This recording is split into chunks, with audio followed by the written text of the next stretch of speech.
Hello बच्चों, आज की वीडियो में हम बात करेंगे एक बहुत ही इंपॉर्टेंट टॉपिक के बारे में और एक ऐसी क्वेरी के बारे में जो बहुत बार मेरे पास आई है, जो इनफैक्ट खुद मैंने भी अपने टाइम पे बहुत ज़्यादा ऑब्जर्व करी है कि सर रटने में प्रॉब्लम आती है, हमें वो सब्जेक्ट बिल्कुल भी पसंद नहीं है जिसमें रटा जाता है। आप किसी भी लेवल पे किसी भी तरह के स्टूडेंट हों तो आप देखते होंगे कि आपके कुछ सब्जेक्ट्स तो ऐसे हैं जिसमें आपको इंटरेस्ट आता होगा।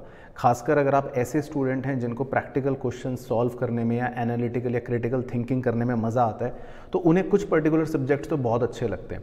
लेकिन जैसे ही किसी भी सब्जेक्ट में आपको रटने का काम आ जाता है या फिर जिसमें आपको पता है कि थ्योरी है और आपको पॉइंट वाइज वो सारी चीज़ें ही याद रखनी है, तो बहुत बच्चों को इसमें प्रॉब्लम आती है। तो मैं वीडियो को ज़्यादा टाइम वेस्ट ना करते हुए सीधा आपको 3 सबसे इंपॉर्टेंट चीज़ बताऊंगा कि कैसे आप रटने वाले सब्जेक्ट्स में अच्छे से चीज़ों को रट सकते हो या यूं कहूं तो याद कर सकते हो फास्टर तरीके से।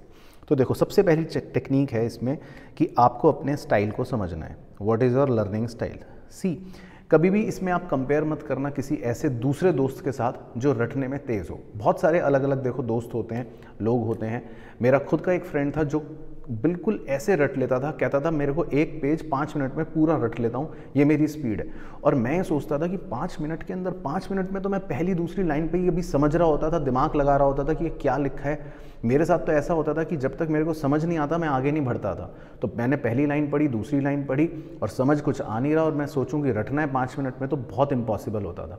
तो सबसे पहले अपने स्टाइल को आइडेंटिफाई करना बहुत ज़रूरी है। आपका लर्निंग स्टाइल क्या है? आप कब चीज़ों को अच्छे से पढ़ पाते हो, कैसे पढ़ पाते हो, कौन सी चीज़ें आपको रिटेन रह पाती हैं। जैसे बहुत से स्टूडेंट्स मैंने देखा है, जो मैं पर्सनली भी फील करता हूँ, कुछ बच्चे जब चीज़ों को लिंक करते हैं, विजुअलाइज करते हैं, कहानी बनाकर पढ़ते हैं, तो वो याद रहती है, रिटेन रहती है।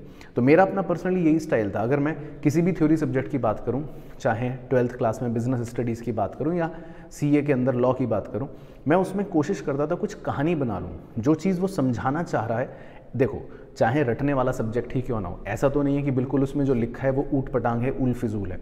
जो बातें लिखी हैं वो ऑब्वियसली कुछ मीनिंग तो रखती ही हैं। हमें बस वो मीनिंग पहली बार समझ नहीं आ रहा होता, तो हमें उसको 2-3 रीडिंग देनी है, समझना है वो क्या कह रहा है और कोशिश करनी है उससे कोई कहानी बनाने की या लिंक करने की। जब आप किसी भी चीज़ को विजुअलाइज कर लेते हो, या तो किसी डायग्राम के थ्रू या किसी फ्लो चार्ट के थ्रू या अपने ही ऊपर किसी लाइफ के एक्सपीरियंस के साथ जोड़ लेते हो, तो वो फिर पक्की बात है कुछ ना कुछ ज़्यादा रिटेन रहती है। हार्डकोर तरीके से अगर रटना ही आपको पसंद है तो फिर तो बहुत सारी टेक्निक्स है। कुछ बच्चे एक बार लाइन बोलते हैं, फिर आंख बंद करके ऊपर देखकर बोलते हैं। तो सबसे पहले आप आइडेंटिफाई करो कि आपका स्टाइल क्या है, कौन सी चीज़ आपके लिए वर्क करती है, और ये आप अपने पास्ट एक्सपीरियंस से ज़रूर आइडेंटिफाई कर सकते हो। दूसरी इंपॉर्टेंट चीज़ जो मैंने हमेशा देखा है काम करती है, सेल्फ नोट्स। आप इसको इग्नोर मत करना।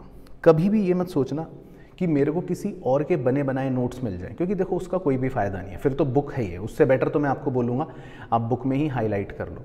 लेकिन अगर आप नोट्स के लिए जा रहे हो तो बेटर है अपने नोट्स बनाओ। कोई फ़र्क नहीं पड़ता कितना टाइम लगे, और शॉर्टेस्ट पॉसिबल टाइम में भी अगर बनाना पड़े तो बनाओ।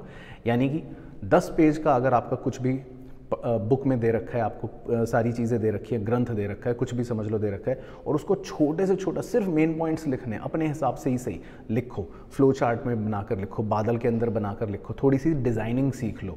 डिज़ाइनिंग एज इन की नोट्स मेकिंग की डिज़ाइनिंग, ताकि नोट्स आपको खुद अट्रैक्टिव लगें। और अपने बनाए हुए नोट्स जब आप देखते हो, पढ़ते हो ना, तो वो रिटेंशन हमेशा ज़्यादा होती है। इसीलिए प्राचीन काल से जब भी पढ़ाया जाता है बच्चों को, तो क्यों उनको बोलते हैं कि लिखो लिखो, इसीलिए ना, ताकि आप लिखने के बहाने एटलीस्ट कुछ याद रखते हो। तो जब भी आपको कोई भी रटने वाला सब्जेक्ट मिले, कोशिश करो उसमें एक अपने पास डायरी बनाकर रखो, एक ऐसा अपना कुछ बनाकर रखो, छोटी कॉपी, जिसमें आप अपना कुछ ज़रूर लिखो। चाहे आपको कहीं से भी कैसा भी नोट्स कोई बना बनाया दे दे, बुक दे दे, सब कुछ दे दे और बोले कि ये बेस्ट है, फिर भी अपने नोट्स ज़रूर बनाओ। याद आपको रखना है, बहुत हेल्प करती है टेक्निक। और तीसरी चीज़ जिस पर आपको काम करना है वो कंसिस्टेंसी है। सर बोलते तो सब है, कंसिस्टेंसी हमसे तो होता नहीं है। उसके लिए भी मैं आपको एक तरीका बताऊंगा कि कंसिस्टेंटली काम करने से, और काम का मेरा मतलब है कि ऐसा नहीं कि बस बुक खोले बैठे हैं सर कंसिस्टेंटली काम हो रहा है, ऐसा नहीं है। आपको देखो अपना लर्निंग टेक्निक देखना है क्या काम करता है, दूसरा आपको नोट्स बनाने हैं, ये 2 काम आपको पता चल गए। लेकिन कंसिस्टेंसी कब आएगी? जब आपके सामने एक मॉनिटरिंग रहेगी, यानी कि आपको रोज़ पता रहेगा या हर हफ्ते पता रहेगा कि मेरे को अगर लर्निंग करनी है तो ये मेरा टाइम है, ये मेरा टारगेट है। तो सबसे पहले कंसिस्टेंसी रखने के लिए इसकी बेस्ट टेक्निक ये है कि अपने टारगेट को अपनी आंखों के सामने रखो। यानी कि टारगेट जो हैं वो आपके लिखित होने चाहिए, रिटन होने चाहिए, और चाहे तो अपने दीवार पे कहीं पे चिपका लो उसको। वीकली टारगेट्स बनाओ या मंथली टारगेट्स बनाओ, और एक नियम बना लो, कोशिश करो एक रूटीन बना लो, कोई भी अपने हिसाब से जो आपको लगता है। अपने घर में एक टाइम है कि भाई इस टाइम पर शांति रहती है, इस टाइम पर मैं आराम से पढ़ सकता हूँ, उस फिक्स्ड टाइम को मेंटेन करो कि रोज़ उस समय, चाहे वो आधा घंटा ही क्यों ना हो। जैसे मैं अपना पर्सनल एक्सपीरियंस आपको बताता हूँ। क्लास 12th में इंग्लिश के मार्क्स बहुत ज़रूरी होते हैं, और मेरी इंग्लिश बहुत ज़्यादा पुअर थी, मेरे सब्जेक्ट में उसमें बहुत कम मार्क्स आते थे। तो मैंने स्कूल जाने से पहले का अपना मॉर्निंग का एक टाइम फिक्स कर लिया था कि मैं सुबह 6 बजे से 6:30 बजे सिर्फ आधा घंटा सिर्फ इंग्लिश पढ़ूंगा। लेकिन वो मैंने रोज़ करा काम, 3 महीने करा, और मैं सच बता रहा हूँ 3 महीने बाद प्री बोर्ड्स जब हुए या बोर्ड्स के जब एग्ज़ाम हुए तो मेरे बहुत अच्छे मार्क्स आए। रीज़न यही था कि वो 3 महीने लगातार मैं रोज़ आधा घंटा पढ़ रहा था, और वो आधे आधे घंटे बढ़ते बढ़ते मतलब कब वो टोटल में कितने सारे घंटे बन गए मुझे भी नहीं पता चला। लेकिन वो कंसिस्टेंसी ही थी जो क्या करती है, हमें रोज़ आदत डलवा देती है, और इससे आप देखना आपकी लर्निंग स्पीड तेज़ हो जाएगी। धीरे धीरे आपके अंदर ना वो एबिलिटी आ जाती है कि आपने कोई नया पेज देखा, आपको अपनी टेक्निक पता है कि ठीक है मेरे को इस टेक्निक से पढ़ना सिंपल लगता है, नोट्स बनाना भी आप थोड़ा सीख जाओगे, और एक टाइम होगा फिक्स रूटीन में जब पढ़ोगे तो आप इन तीनों चीज़ों को मिक्स करके कंपाइल करके कोशिश करो 20 दिन फॉलो करो। 20 दिन बाद इसी वीडियो में कमेंट करना कि आपको कैसा लगा। आई होप इस वीडियो से आपको ज़रूर हेल्प मिलेगी, और अगर आपको अच्छा लगा हो इस वीडियो को तो ज़रूर लाइक करना, अपने सभी दोस्तों के साथ शेयर करना, और इसके नीचे आप ये भी क्वेरी कर सकते हो कि मैं नेक्स्ट वीडियो किस टॉपिक पर बनाऊं जो आपको और प्रॉब्लम आती है, जो भी आपको पढ़ाई में दिक्कत आती है।